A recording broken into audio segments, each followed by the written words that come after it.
Okay, so I just turned my board on, everything's on. The EQ on the amp is as flat as can be. I don't even know if you can hear that, but it's a very flat sound. So I'm going to just show you now. Everything's on, right? The reverb. Turn this off. Turn the light off. Turn my boost off. I'm on the 5150 sound, but I'm going to change that. I'm going to go to the Mesa. So go into the Mesa. And again, this is clean channel. This is the overdriven channel. So for right now, I'm going to turn everything flat.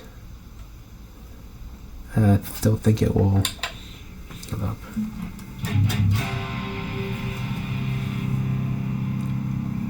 You have to reset it after you use it. So very flat. This is the sound.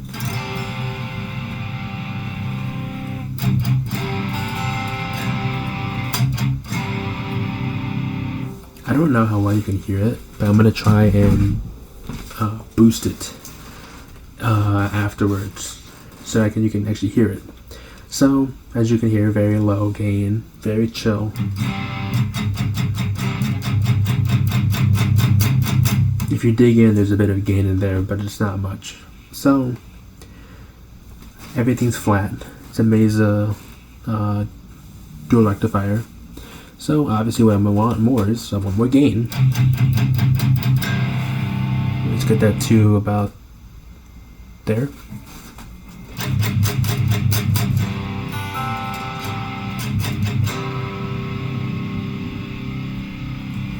That's not bad already. Just everything noon. Turn it volume up a little bit.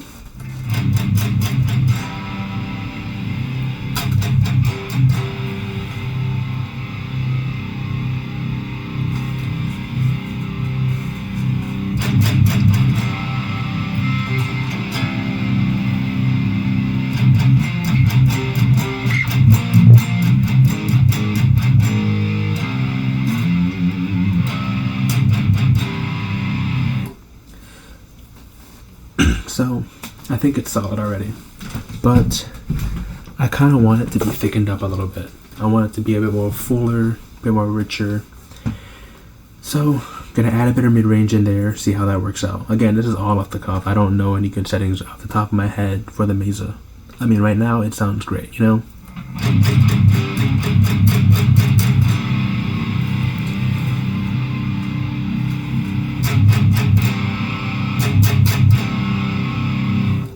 I think that sounds solid with a bit of extra mid. And you can tell if you want. You know what? After I'm done with getting the tone, I'm going to take a picture of the settings on the Joyo. Of course, maybe on bias or whatever you're using, there will be a resonance and a presence gain or presence knob. Resonance is just a bit more low end. Presence is a bit more top end. All of what it means. So I think it's a pretty nice full sound already, but I mean,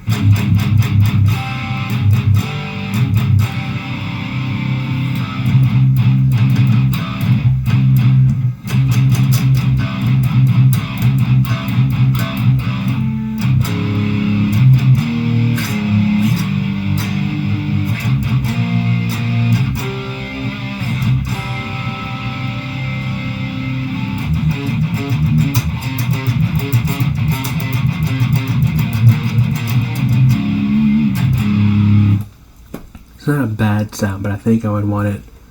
I think I'm going to toss a boost on there. I'm going to toss the Friedman boost on there. So before I do that, I'm going to reduce the volume a little bit to master volume because this boost will increase it. So going to bypass the EQ. So the EQ right here, I'm not gonna use for now.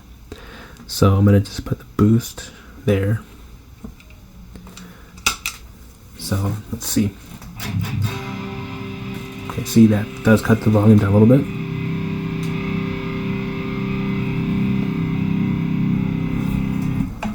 So the tight, well, it's pretty straightforward. It reduces the low end and compresses a little bit, so it gives you a bit more extra like chug and bite in there. I would like that. So yeah. Also, I forgot to mention I am using my Blue Jackson Drop C with my Seymour Duncan Black Winters, so it's handling gain very well. Well, again, experiences may vary, but yeah, for right now, just using the Mesa with the Bugs and Boost. See, I didn't add any tightness. The tightness is turned off because I want to add it in gradually and feel it, you know. So there is buzzing. There is that 60 cycle hum. So I will use my noise gate. I'm going to put that low and bring it in. So that's the buzzing. No more buzzing. That's it. I'm only adding enough where it's not buzzing. Besides that, it's fine. But if you want that really nice staccato-y chug, you can push the gate a little bit more, to push it, and you'll get that like nice kind of like chug stop, chug stop, chug stop, which you'll hear right now.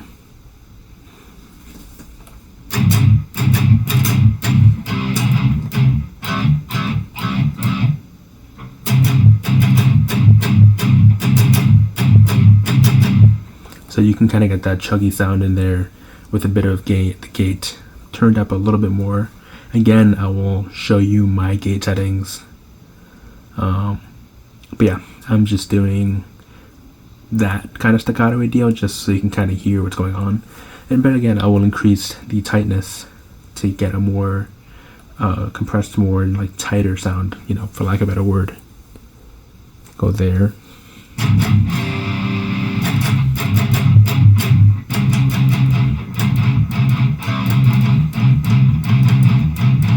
Yeah, it needs a bit more.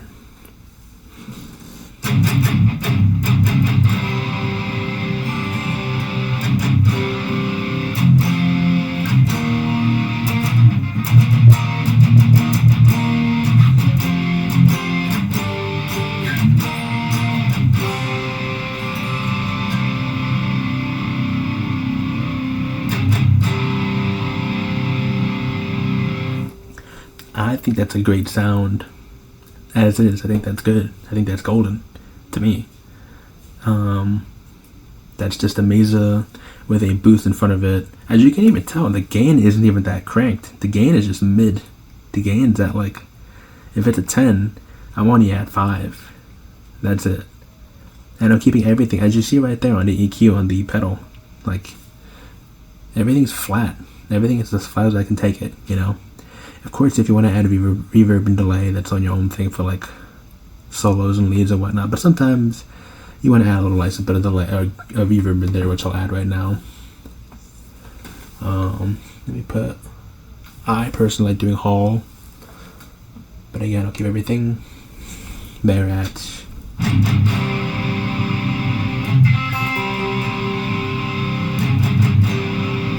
Gonna keep everything at noon. Turn that on.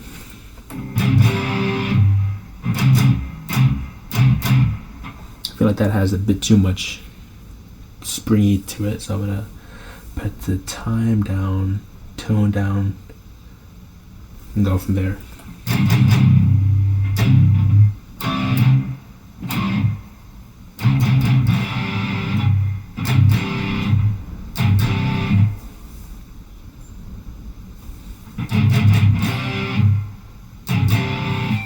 Let me turn the time down, tone up.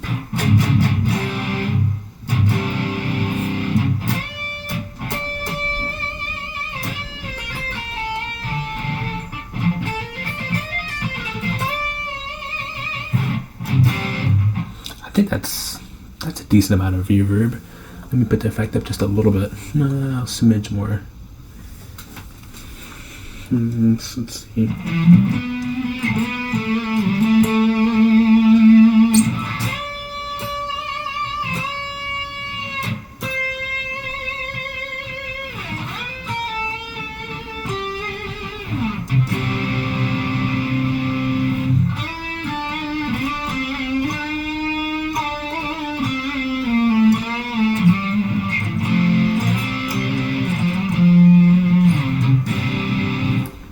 I think that's good amount. If I'm going for more of a lead tone, I would definitely be using delay for a lead tone. Not a ton, but I do want it there to be present and for the leads to kind of stick out a bit more.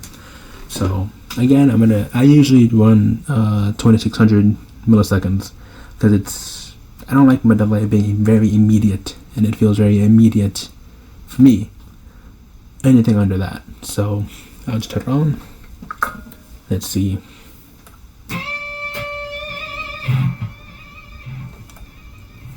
It's still kind of lingering a bit too much for me, so I'm gonna go turn that down, put the effect level a bit up, smidge up.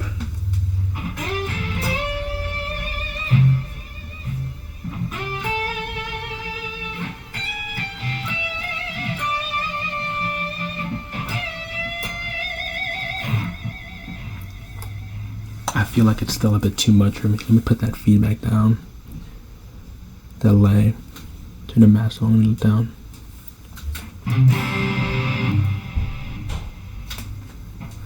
Let me actually, you know what? I'm going to keep that up, but I'm going to turn the effect level down.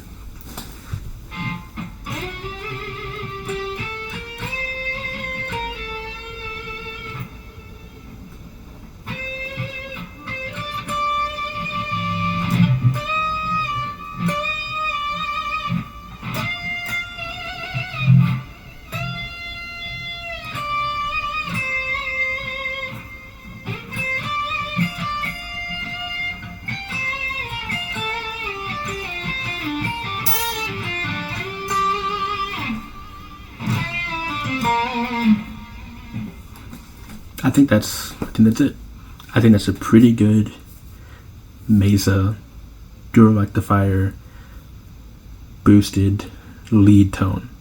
And again, if you really don't want that high end, you can just add more bass or mid. Like, see, if you want like a solid rhythm tone, let me turn off the reverb delay. I still think this is a solid tone, but it may not be the rhythm tone you're looking for, because this is kind of a more leady tone. So if you think that's a bit too shrill, what we can do is we can reduce the treble a little bit, push the bass end, and add a bit more mids. That thickened up really good. Let me reduce the gate. I think that thickened up nicely. It doesn't feel as shrill. And again, if you want to change that more on your part, you can also use your tone and volume knob. So, yeah, let's just try and play some terrible riff, but poorly, because again, I'm doing this very much off the cuff. So yeah, I'll play something in drop C.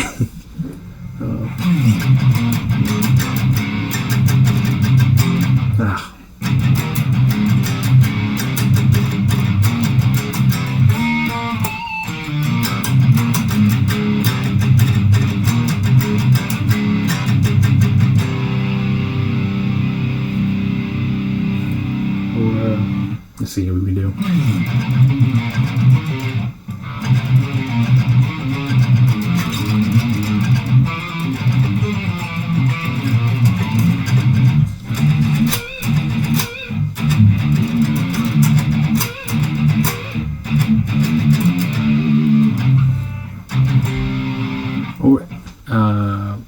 Yeah, see, just a few different riffs, ideas, just using a Mesa sound.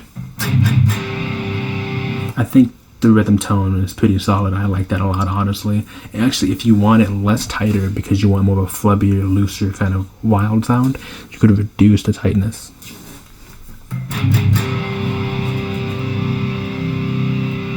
I think that helps a lot. Let me tune my C back up to D to make myself a D standard.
it's a really, really good rhythm tone. I like it a lot, personally. I will try my best to boost this in a way you can hear it. Hopefully my voice isn't too loud in the mix, but I am using a new system that I usually don't use, so bear with me, please. But yeah, so I'm going to take a few pictures, and I think that's it. That's how I would get my tone. Like, this is right off the cuff. I made sure to show you that everything was neutral. Everything was neutral. And yeah, so thank you, and hope this helps. If you have any questions, let me know, and I will do my very best to respond back with a video. If it's short, if it needs to be more thoroughly explained, I will 100% send a like a voice message or something. I didn't use this. This is another way to boost, but given you're using digital software, you should be able to grab a boost pedal. That's the reason why I didn't even bother with 3-band EQ. I kept it purely with the bass, or the boost, and a Titan switch, because that's kind of what you're going to find. But yeah, so that is a Mesa dual rectifier sound, rhythm, and lead tones. And yeah, there you go. I hope you enjoyed that.